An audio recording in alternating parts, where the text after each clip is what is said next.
क्या होगा जब एक तरफ हो मौत जैसा खतरा, दूसरी तरफ हो अपने ही घर के अंदर छुपा हुआ बड़ा राज, और बीच में एक ऐसा इंसान जो सब कुछ छोड़कर सिर्फ एक मासूम की जान बचाने के लिए खुद को दांव पर लगा दे। क्या प्रभात सच में चंदू को बचा पाएगा या फिर ये कहानी एक ऐसे मोड़ पर पहुंच जाएगी जहां से वापसी नामुमकिन होगी? आज का ये धमाकेदार ट्विस्ट आपकी सोच को हिला कर रख देगा।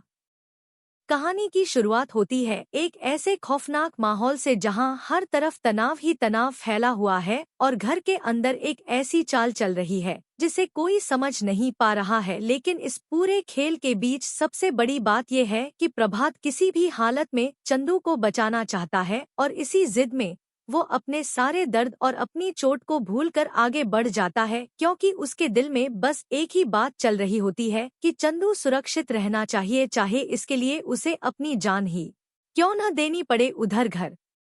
के अंदर करिश्मा पूरी तरह से गुस्से में आग बबूला हो चुकी होती है, क्योंकि उसे पता चल चुका होता है कि प्रभात घर में घुस आया है और वो किसी भी हालत में उसे पकड़ना चाहती है। वो इधर उधर तेजी से तलाश करती है और हर कोने को छान मारती है, लेकिन प्रभात अपनी समझदारी से बार बार बच निकलता है। और जैसे ही करिश्मा उसे पकड़ने वाली होती है, उसी पल एक बड़ा मोड़ आता है जब वसुधा वहां पहुंच जाती है और स्थिति को संभालने की कोशिश करती है। वसुधा को देखकर करिश्मा और भी ज्यादा भड़क जाती है, लेकिन प्रभात और वसुधा मिलकर किसी तरह वहां से चुपचाप निकलने में कामयाब हो जाते हैं और घर के बाहर आते ही दोनों एकदम थककर इधर उधर भटकने लगते हैं, क्योंकि उन्हें समझ नहीं आता कि आगे क्या करना है और चंदू को कैसे बचाना है। इसी बेचैनी में प्रभात वसुधा को लेकर एक पुराने मंदिर में पहुंचता है, जहां वो दोनों बैठकर सिर्फ भगवान से यही प्रार्थना करते हैं कि किसी भी तरह चंदू ठीक हो जाए, क्योंकि अगर चंदू ठीक रहा तो सब कुछ फिर से सही हो सकता है, लेकिन अगर उसे कुछ हो गया तो सब खत्म हो जाएगा। वहीं दूसरी तरफ करिश्मा घर के अंदर अपनी साजिश को और तेज कर देती है और चंदू को जानबूझकर तपती धूप में बाहर बैठा दिया जाता है, जिससे उसकी हालत और भी ज्यादा खराब होने लगती है और उसका शरीर धीरे धीरे कमजोरी की तरफ बढ़ने लगता है। ठीक उसी वक्त वसुधा किसी तरह हिम्मत करके वापस घर की ओर बढ़ती है ताकि चंदू को देखा जा सके, और जैसे ही वो चंदू के पास पहुंचती है तो करिश्मा अचानक वहां आ जाती है और एक नया फरमान सुना देती है कि अब वसुधा को 5 बोरी अनाज हाथों से पीसकर उसका आटा बनाना होगा और तभी उसे चंदू के पास जाने दिया जाएगा। वसुधा मजबूरी में उस काम को शुरू कर देती है, लेकिन उसका दिल लगातार टूट रहा होता है, क्योंकि वो चंदू को ऐसी हालत में देख रही होती है कि वो अब और ज्यादा देर तक सहन नहीं कर पा रहा है। धूप इतनी तेज होती है कि चंदू का चेहरा लाल पड़ने लगता है और उसकी हालत और बिगड़ जाती है, लेकिन करिश्मा को कोई फर्क नहीं पड़ता और वो अपने फैसले पर अड़ी रहती है। इसी बीच एक और बड़ा धमाका होने वाला होता है जब अचानक प्रभात की वापसी होती है और वो जैसे ही चंदू को इस हालत में देखता है उसका दिल टूट जाता है और वो दौड़कर चंदू को अपने गले से लगा लेता है और उसकी आंखों में आंसू आ जाते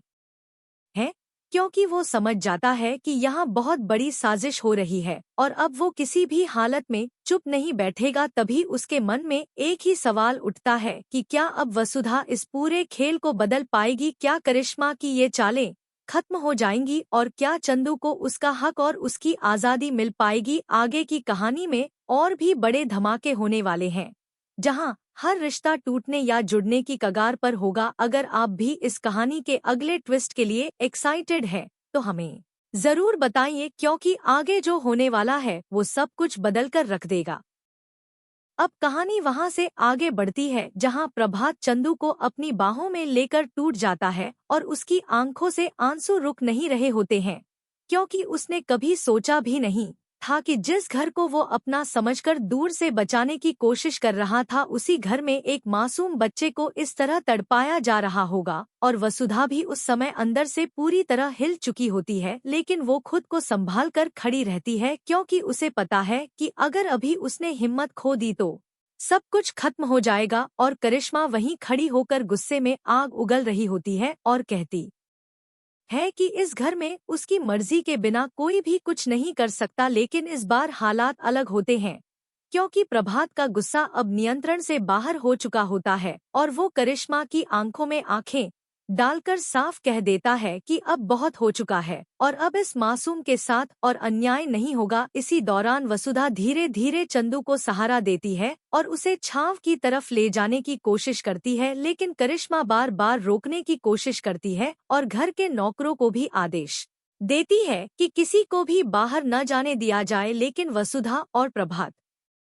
दोनों मिलकर एक रास्ता बना लेते हैं और चंदू को सुरक्षित अंदर ले जाने की कोशिश करते हैं। लेकिन करिश्मा अचानक एक और चाल चल देती है और कहती है कि अगर किसी ने भी उसकी बात नहीं मानी तो इसके गंभीर परिणाम होंगे, और उसी वक्त घर का माहौल और भी ज्यादा तनावपूर्ण हो जाता है। वहीं दूसरी तरफ चंदू की हालत लगातार बिगड़ती जा रही होती है और उसका शरीर गर्मी और कमजोरी से टूट रहा होता है, और प्रभात उसे देखकर खुद को रोक नहीं पाता और कहता है कि चाहे जो भी हो जाए वो अब चंदू को यहाँ से लेकर जाएगा, क्योंकि अब ये सिर्फ एक बच्चा नहीं बल्कि उसकी जिम्मेदारी बन चुका है। वसुधा भी प्रभात का साथ देती है और दोनों मिलकर एक योजना बनाते हैं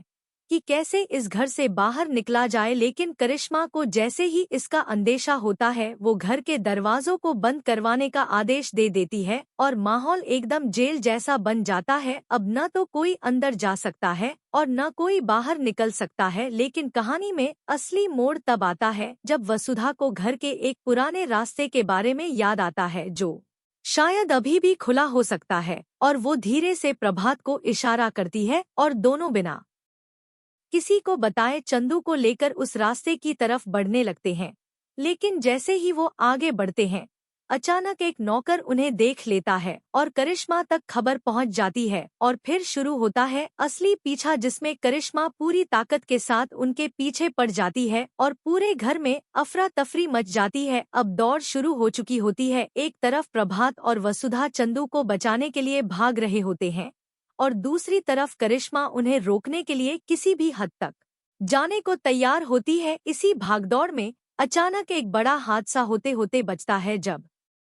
चंदू गिरने ही वाला होता है, लेकिन प्रभात उसे समय पर पकड़ लेता है और उसे अपने सीने से लगा लेता है। और उस पल में प्रभात की आंखों में सिर्फ एक ही बात होती है कि चाहे कुछ भी हो जाए वो इस बच्चे को कुछ नहीं होने देगा। वहीं वसुधा भी अंदर से टूटती जा रही होती है, लेकिन वो लगातार हिम्मत बनाए रखती है और कहती है कि अब बस थोड़ा सा और हम बाहर होंगे। लेकिन करिश्मा अब पूरी तरह पागलपन की हालत में पहुंच चुकी होती है और वो चिल्लाकर कहती है कि वो किसी को भी बाहर नहीं जाने देगी। और इसी बीच कहानी एक ऐसे मोड़ पर पहुंच जाती है जहां हर कोई अपनी आखिरी कोशिश में लगा हुआ है और माहौल पूरी तरह से अनिश्चितता में डूब जाता है। और ठीक उसी वक्त एक और बड़ा संकेत मिलता है कि शायद घर के अंदर कोई ऐसा भी है जो करिश्मा के खिलाफ है, लेकिन वो कौन है ये अभी रहस्य बना हुआ है। और अब सवाल ये उठता है कि क्या प्रभात और वसुधा चंदू को सुरक्षित बाहर निकाल पाएंगे या फिर करिश्मा की ये साजिश और भी खतरनाक रूप ले लेगी। अगर आप भी इस कहानी के अगले धमाकेदार हिस्से को जानना चाहते हैं तो अभी कमेंट करके बताइए कि आपको क्या लगता है आगे क्या होने वाला है, और जुड़े रहिए क्योंकि असली ट्विस्ट अभी बाकी है। अब कहानी अपने सबसे खतरनाक और भावनात्मक मोड़ पर पहुंच चुकी होती है, जहां हर कोई अपनी आखिरी ताकत के साथ एक दूसरे के खिलाफ खड़ा है और करिश्मा पूरी तरह से अपने गुस्से और सत्ता के नशे में अंधी हो चुकी होती है। वो लगातार चिल्ला रही होती है और पूरे घर को अपने इशारों पर नचाने की कोशिश करती है, लेकिन इस बार हालात उसके नियंत्रण से बाहर होते जा रहे हैं,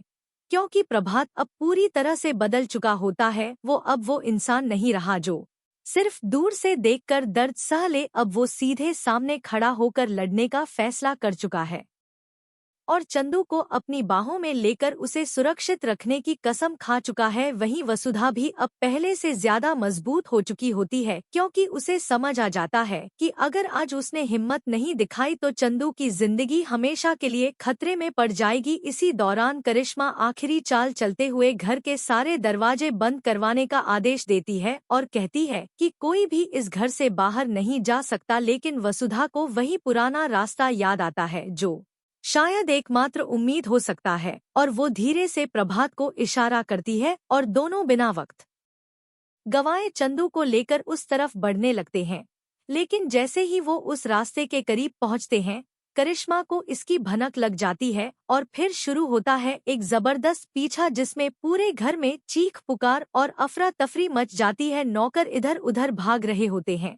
और हर कोई इस डर में होता है कि अब क्या होने वाला है। प्रभात चंदू को मजबूती से पकड़े रहता है और वसुधा लगातार उसे हिम्मत देती रहती है, लेकिन पीछे करिश्मा की आवाजें गूंज रही होती है जो बार बार कहती है कि वो किसी को नहीं छोड़ने वाली और इस बार वो सबको खत्म कर देगी। इसी भागदौड़ में एक पल ऐसा आता है जब चंदू लगभग गिरने वाला होता है, लेकिन प्रभात उसे तुरंत पकड़ लेता है और उस पल में उसकी आंखों में आंसू और गुस्सा दोनों साफ नजर आते हैं, क्योंकि अब उसे एहसास हो चुका होता है कि ये सिर्फ एक लड़ाई नहीं बल्कि एक मासूम की जिंदगी का सवाल है। वहीं वसुधा भी पूरी ताकत से आगे बढ़ती है और अंततः वो उस पुराने रास्ते तक पहुंचने में कामयाब हो जाते हैं। और जैसे ही वो बाहर निकलने की कोशिश करते हैं, करिश्मा बिल्कुल उनके पीछे पहुंच जाती है और वहीं पर एक बड़ा आमना सामना होता है जहां माँ और प्रभात आमने सामने खड़े होते हैं और माहौल इतना तनावपूर्ण हो जाता है कि हर किसी की सांसें थम जाती हैं और करिश्मा आखिरी बार धमकी देती है कि अगर कोई भी आगे बढ़ा तो बहुत बुरा होगा। लेकिन इसी वक्त कहानी में सबसे बड़ा ट्विस्ट आता है जब घर के अंदर से एक और चेहरा सामने आता है जो करिश्मा के खिलाफ खड़ा हो जाता है और सबको चौंका देता है, क्योंकि ये वही इंसान होता है जिस पर किसी को शक नहीं था और अब खेल पूरी तरह पलटने वाला होता है। प्रभात उस मौके का फायदा उठाते हुए चंदू को बाहर ले जाने में सफल हो जाता है और वसुधा भी उसके साथ बाहर आ जाती है, लेकिन करिश्मा वहीं खड़ी रह जाती है और पहली बार उसके चेहरे पर हार की झलक नजर आने लगती है। और उसी पल चंदू सुरक्षित बाहर आ जाता है और प्रभात उसे गले से लगाकर रो पड़ता है और कहता है कि अब सब ठीक हो जाएगा। लेकिन कहानी यहीं खत्म नहीं होती, क्योंकि करिश्मा की आंखों में अभी भी बदले की आग जल रही होती है और वो अपने अगले कदम की तैयारी में लग जाती है। अब सवाल ये है कि क्या सच में चंदू सुरक्षित है या फिर करिश्मा एक और बड़ा तूफान लेकर लौटेगी? क्या वसुधा और प्रभात मिलकर इस लड़ाई को हमेशा के लिए खत्म कर पाएंगे या फिर कहानी एक और खतरनाक मोड़ लेगी? अगर आप भी अगले ट्विस्ट को जानना चाहते हैं तो हमें जरूर बताइए और कमेंट में बताइए कि आपको ये कहानी कैसी लगी, क्योंकि अगला धमाका सब कुछ बदल सकता है।